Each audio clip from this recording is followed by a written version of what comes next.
3 రోజుల క్రితం జరిగిన సంఘటన ఎస్ఎల్బిసి టన్నులో ఎంతో విషాదకరమైన కాదు, దిగ్భ్రాంతికరమైన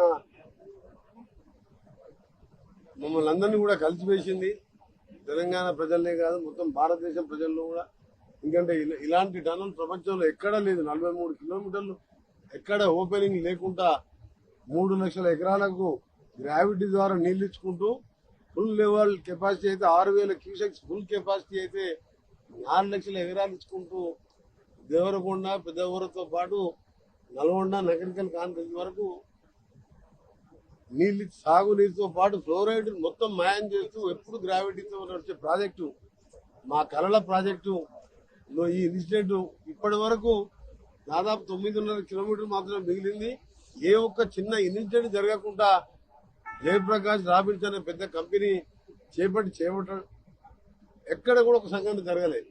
అని ఇంత పెద్ద సంఘటన ఒకటేసారి జరగగానే నిజంగా కూడా అందరం కూడా బాధపడుతూ మాది ఒకటే కోరిక, మాది ఒకటే, మేము దేవుని ప్రార్థించేది ఒకటే.